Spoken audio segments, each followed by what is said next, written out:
Guys, this is Lisa Braganza, and in this kinetic art video, I'm gonna show you all how to model a fern pool in Grasshopper, which is a rotating kinetic sculpture. I'll also use another plugin called Pufferfish to create a mesh for the model. So this is the model. As you can see, I can rotate it with single number slider, which will rotate the whole section, and as we progress, you can see that we can have this model here. So it's basically a rotating sculpture, which I will explain the basics of soon. This is in the rendered mode. Let's have a look at this video. So this is the kinetic sculpture I'm going to make today. I'll explain step by step what I've done to produce this beautiful rotating kinetic sculpture and kinetic art. I'm going to explain the details as we go forward through this video. So let me explain how I did this right from the start. So I started off with the circle and the base of as the base of the kinetic art and kinetic art sculpture. So I started off with a new Rhino file, small objects. I drew a circle at 0, giving it a radius, bring it up and rotate it a little bit so that it's at an angle. Then I drew the base using a polyline. This is the base of the curve, and I used the control points of this polyline to control the curve, and then you delete the original polyline. I then use the pipe command, giving a radius at the end, just a small radius at this end and a bigger radius at the other end, and that's the base of the structure.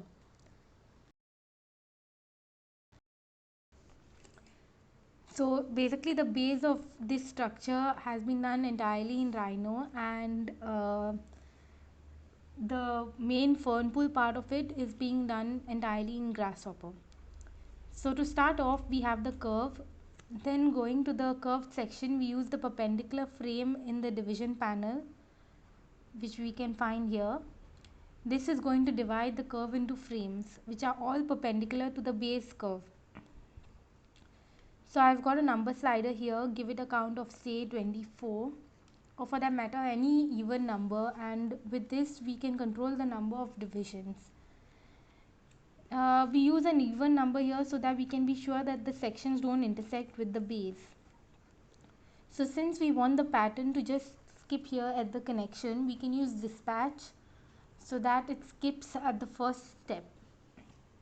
So I use a dispatch here, and what a dispatch does is that because the default is true or false, it's going to convert these frames through true false, then connecting that to the plane. So we add a plane node here. The next thing I had to do was to scale the circle. So using the area tool, which we use to find the centroid of the curve, and connect this to the scaling thing, then give it a number slider between 0 and 1. Then just copy the same commands for planes on the inner circle as well. So we'll get planes at exactly the same points, which we can later connect them. Okay, then use Bezier span for the curve section to get the initial tangent at the start. So to do that, I use plane from the vector menu. So we can deconstruct this plane into its centroid x of y and the z direction. The z direction is going to be used also for the rotation. So for the Bezier span, we have to start with which is this point. We have the y direction, which we have to multiply it by something, so it's going to be controllable. That's using multiply from the math section and a number slider. Give it an endpoint, and then for the direction minus x, that we enter in the expression in the end tangent, because I want to flip it. So to control that connection as well, we use the multiplication. Alright, so this is one complete group. Now the next part was to produce those circles onto these curves. Again, we use curve and perpendicular frames to divide it. We can also control the number using the number slider. Use circle. We use series here to give this circle from a bigger to smaller radius. Right click and reverse it to descend in the right direction. So as we can see, we need it to descend in the right direction and not the other way around. So again, using deconstruct plane and using move as well to move the planes in the minus x direction to sit on the curve. Otherwise they were all at the radius, connected at the radius. So I connected those there. So now I have a complete control of the circles. Now to give these curves a little bit of 3D modeling, so I used pipe varial from surface and freeform. So it's going to be exactly like the curve with one side bigger and the other smaller. It's important to reparameterize this, so it's like a 0 the location and 1 is the end. Given it a radius and with give it a radius with a number slider. This is the start and another one for the end. This now gives us the base pipes for the model. So we attach a B rep here, so we know that it is for the pipes, and here we have for the circles. Then I connect a surface for the circle since I want to use convert that into a mesh. So for that I have installed the pufferfish plugin, and in the mesh section we have this table set mesh tool. So I used offset mesh, and then you can connect the surface to the mesh. It's going to assume that it's a mesh, so you don't need to convert it. And since we want to put it at the center of the circle, we have to put both sides as true. This is really small, so we just give this a small number slider for the thickness. So now I have the circles. These are the pipes. So what we needed here was to basically rotate this 180 degrees. So you go to the plane and rotate it in the z direction using vector all the way to this side to make it more manageable. We need the center of rotation, that's the plane we had here. So we take that across as well. Then I used rotate 3D. The first is the pipe, then the center of rotation, which is the origin. Hence we connect plane to point and we take that there. So now we've to graph this up, since this is in groups and this is not in a group, otherwise it's going to combine all of them.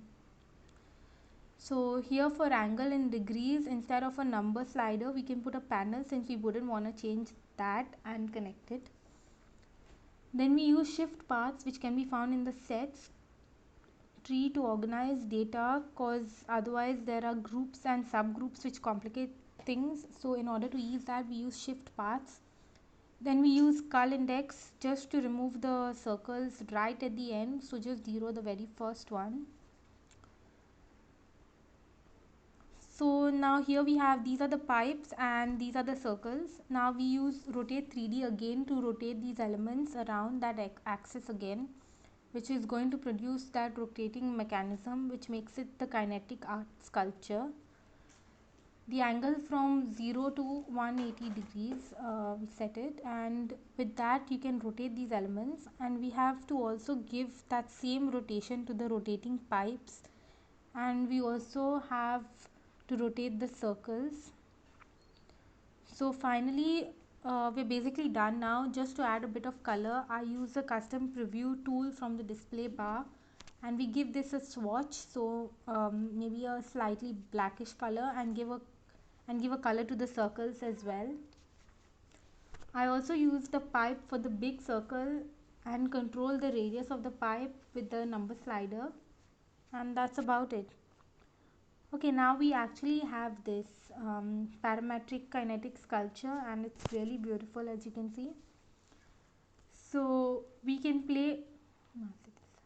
Okay, now that's okay. So now that's basically it. We have our parametric kinetic sculpture, and it's really beautiful. So we can play with these numbers like this. We can change the numbers and see the results. So by playing with the parameters, we can produce different results, and like that's something really beautiful about Grasshopper. So we can just change the number of the circles we need, or we can even change the thickness so easily. So when I just rotate the sculpture, which is this number slider, which I put here and named it rotate, you can see that we can rotate it. And that's it. Thanks for watching.